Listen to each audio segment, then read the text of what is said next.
At that time, the disciples came to Jesus and asked, "Who then is the greatest in the kingdom of heaven?" He called a little child to him and placed the child among them.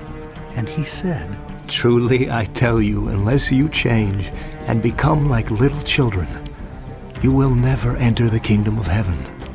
Therefore, whoever takes the lowly position of this child is the greatest in the kingdom of heaven.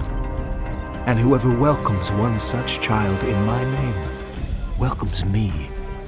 If anyone causes one of these little ones, those who believe in me, to stumble, it would be better for them to have a large millstone hung around their neck and to be drowned in the depths of the sea.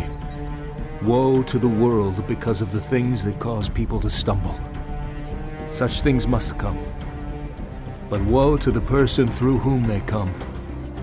If your hand or your foot causes you to stumble, cut it off and throw it away. It is better for you to enter life maimed or crippled than to have 2 hands or 2 feet and be thrown into eternal fire.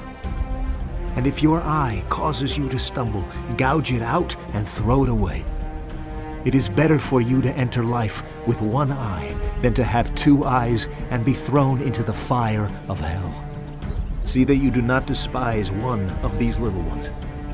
For I tell you that their angels in heaven always see the face of my Father in heaven. What do you think?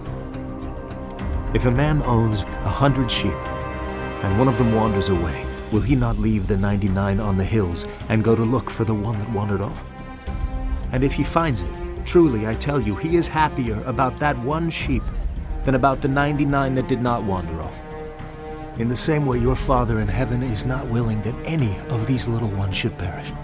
If your brother or sister sins, go and point out their fault, just between the 2 of you.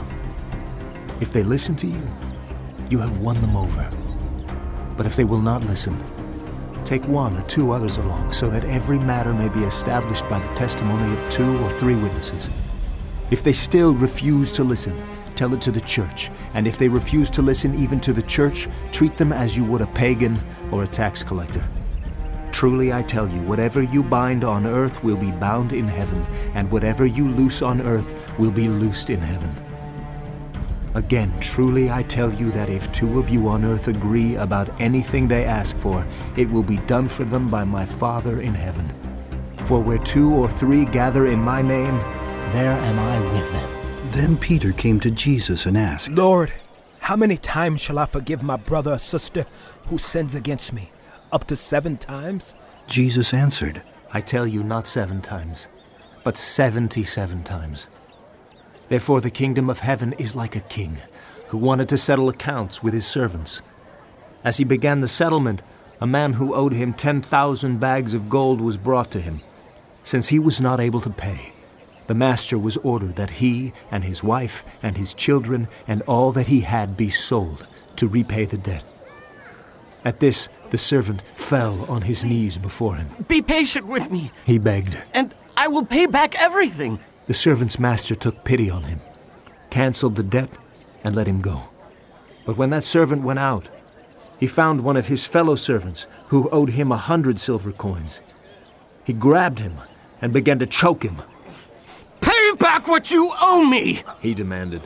His fellow servant fell to his knees and begged him. Be patient with me, and I will pay it back. But he refused. Instead, he went off and had the man thrown into prison until he could pay the debt. When the other servants saw what had happened, they were outraged and went and told their master everything that had happened. Then the master called the servant in. You wicked servant, he said. I canceled all that debt of yours because you begged me to. Shouldn't you have had mercy on your fellow servant just as I had on you? In anger, his master handed him over to the jailers to be tortured until he should pay back all he owed. This is how my heavenly Father will treat each of you, unless you forgive your brother or sister from your heart.